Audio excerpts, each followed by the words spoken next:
전례의 숲 9번째 하느님 말씀과 말씀 전례. 제2차 바티칸 공의회는 미사, 특히 말씀 전례를 쇄신하였습니다.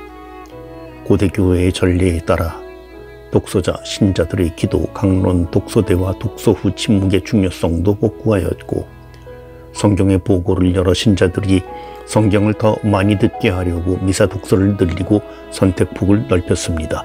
무엇보다 말씀 전례에서도 주님께서 실제로 현존하시며 말씀 전례와 성찬 전례에서 같은 신비를 다른 방식으로 거행하는 것이라는 진리를 밝혔습니다. 한마디로 공의회 덕분에 하느님 말씀과 말씀 전례는 귀양살이를 끝내고 고향으로 돌아왔습니다. 말씀 전례로 선포되는 하느님 말씀은 성체와 똑같이 중요합니다.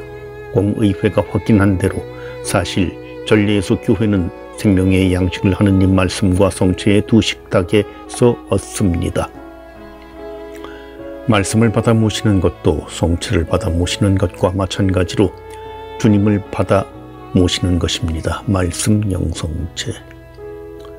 또한 소홀할 때가 없었던 것은 아니지만 교회는 언제나 그리스도의 몸에 드린 것처럼 마찬가지로 하느님 말씀을 공경해 왔습니다. 실제로 미사에서 방식은 다르지만 하느님의 말씀은 성체와 똑같은 공경을 받습니다. 말씀과 성체는 모두 부활하신 분의 공현입니다. 이것이 교회가 말씀 전례를 거행하는 이유, 말씀을 선포하는 이유입니다. 미사의 두 부분, 말씀 전례와 성찬 전례도 마찬가지입니다. 과거에는 말씀 전례를 성찬 준비라고 여겼습니다. 예를 들면 밥상을 받기 전에 입맛을 돋우기 위해 먹는 전식짐으로 이해하였습니다. 그래서 말씀 전례는 건너뛸 수도 있는 것으로 생각하였습니다. 실제로 미사에서 예물 봉헌 전에 도착한 신자는 주일 의무를 채우는 것이라고 말했습니다. 공의회 이후 이 전망은 완전히 바뀌었습니다.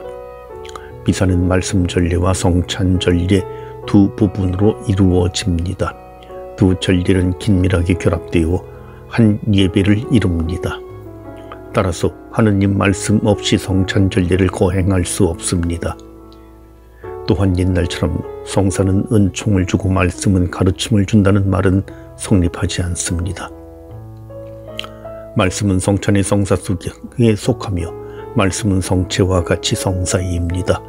말씀을 듣는 것도 또 하나의 영성체입니다. 말씀 전례는 예배 준비가 아니라 참되고 고유한 예배입니다. 이 예배는 말씀 안에서 하느님께서 현존하신다는 믿음의 바탕을 둡니다. 독서를 동반하는 예식들이 이 현존에 대한 믿음을 드러냅니다. 미사 안에서 성경의 말씀으로 변해. 전례에서 성경을 책으로 읽지만 않고 사건으로 경축하는 이유는 다름 아니라 전례 안에서 기록된 성경이 오늘의 사람을 위하여 하느님의 말씀으로 변화시키려는 것입니다. 말씀 전례에 들어있는 독서와 기도와 여러 예식은 말씀이 사건이 되게 합니다. 따라서 단순하게 과거 말씀하셨고 과거 일어난 사건만을 회상하는 것이 아니라 그 말씀과 사건이 오늘 일어나고 있다는 사실을 전합니다. 곧 하느님은 오늘 당신 백성 곧 우리에게 말씀하십니다. 교회는 우리 구세주 세상에 태어나셨네. 오늘 하늘에서 참평화 우리에게 내렸네 하고 노래합니다. 그러므로 전례에서 말씀을 선포할 때마다 나자렛 교회당에서 일어난 일이 되풀이 됩니다. 오늘 이 성경 말씀이 너희가 듣는 가운데에서 이루어졌다. 미사 안에서 성령의 활동으로 빵이 성체로 변하듯 똑같은 성령의 힘으로 성경이 말씀으로 변합니다.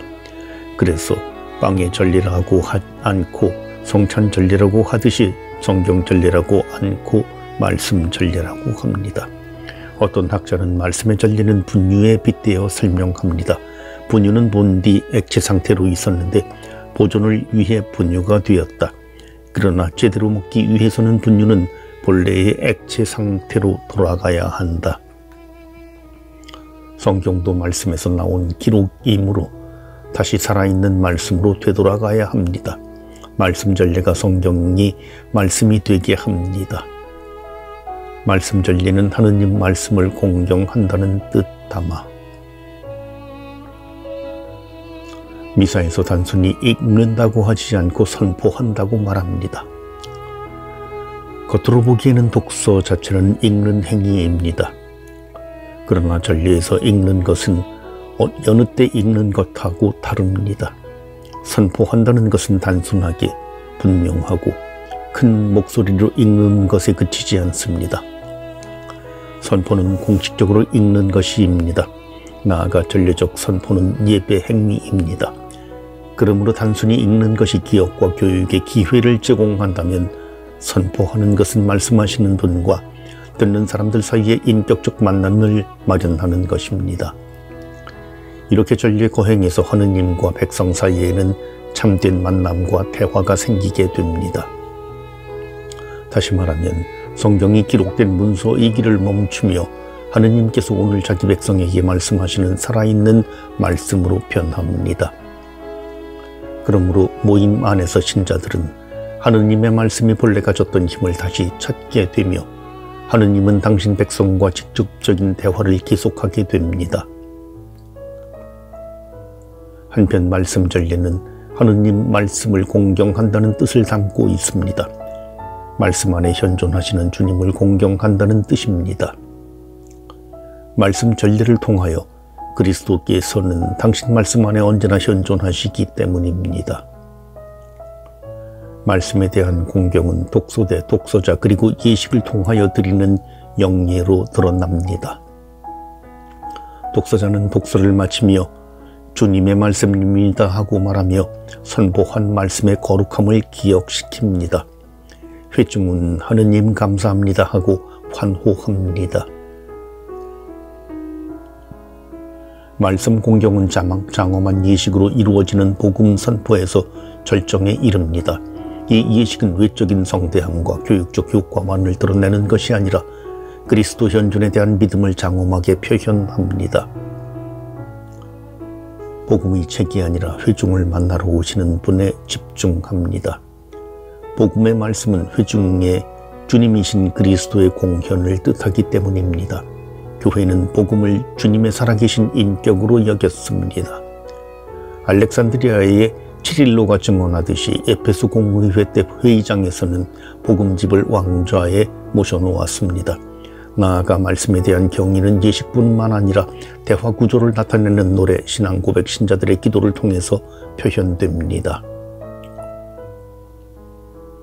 그리스도께서는 언제나 당신 말씀의 현존, 말씀 전례에서 선포하는 독서들은 하느님에 관한 말이 아니라 하느님께서 하신 말씀입니다.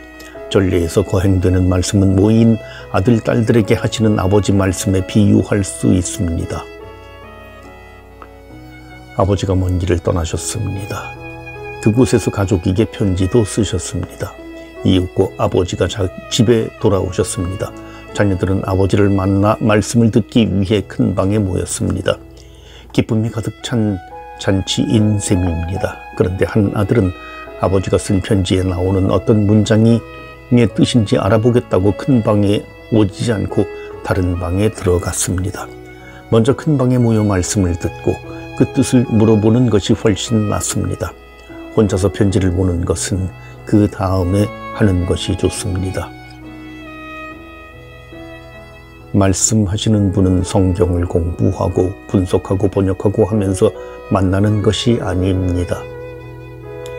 다시 말하면 성경은 특정 종교의 가르침을 담고 있는 문헌으로서 보존과 연구의 대상 그리고 개인 묵상의 대상으로만 존재하는 것이 아닙니다. 그렇게 되면 말씀은 활동을 멈추고 문자에 갇힐 위험이 있습니다. 성경이 전례회 중에서 선포될 때 거기 들어있는 말씀은 잠을 깨고 틀을 부수고 밖으로 나와 듣는 사람과 관계를 맺는 살아있는 사건, 살아있는 인격체로 변합니다. 말씀이 숨을 쉬고 온기와 색깔을 가지게 되어 살아나고 생기를 되찾고 활기차고 말하고 활동하고 변화시킵니다. 과거에 시나이산에서 모세에게 나타났던 것처럼 이제 기록은 신현현상으로 변합니다. 바로 이 순간 말씀이 하느님의 입에서 나와 성령의 활동으로 독서자의 봉사를 통하여 백성의 귀에 마음에 이릅니다. 전례에서만 유일하게 살아있는 말씀을 듣고 말씀하시는 분을 만나는 것은 아닙니다.